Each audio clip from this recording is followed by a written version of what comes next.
Hi, in this video I'll show you how, in Knit the Chart, you get a chart ready to knit from. We'll add colors, count series, and let the app detect sections itself. On the home page, I open my project called Color and I land straight in knitting mode. From knitting mode, I go to Edit Chain. Here you set which charts are in your project and in which order you knit them. I tap the button with the numbers and that brings me to the stitch counting screen. This screen is important because here you tell the app how your chart is built up. At the top, you see two fields, rounds and stitches. First, check whether these numbers match your chart.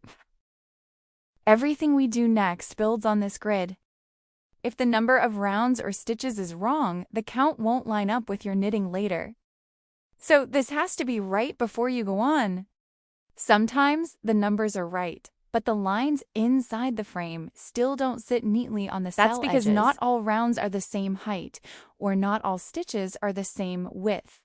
You can easily fix that. I tap the grid icon, and here I can shift the lines until they fall exactly on the cell edges. I move the horizontal lines up or down, the vertical ones left or right.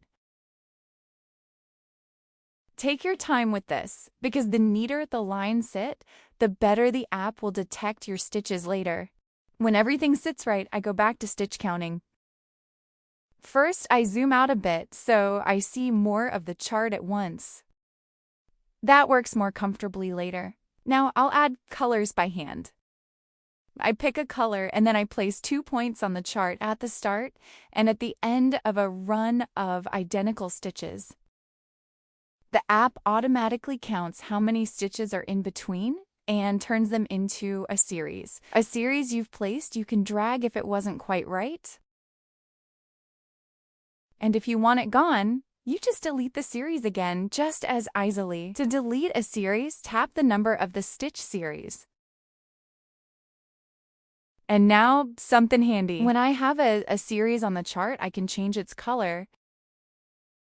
Note, this applies at once to all series I've placed in the same color. If I change the color, they all change with it. That way, you set your whole chart to the right color at once. In the same way, I can also delete all series of a certain color at once. Handy if you want to lay out a color differently. And so, up to now we did everything by hand, but the app can do a lot for you too. Let's go to automatic detection. First, I set from how many identical stitches the app may recognize a series. I set this to 2. That means that as soon as 2 or more identical stitches sit side by side, the app may see them as a series. If you set it higher, it only picks up the longer series. Then I tap Detect Sections. The app now goes through your whole chart and looks for the spots that look alike. And now you see square, colored cells appear everywhere. And each color stands for one group of stitches that look the same. So at a glance, you see which parts of your chart belong together. If you're not happy with what the app detects, you adjust the tolerance. The tolerance sets how strictly the app compares.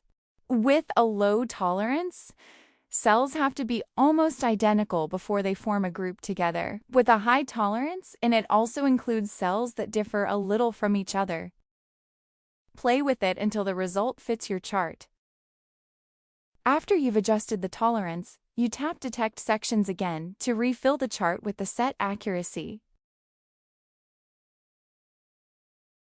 With the color slider, you set how strongly the colors sit over your chart. All the way left, it's transparent, so you mainly see your own chart underneath. Slide right towards solid and the color blocks get clearer and clearer.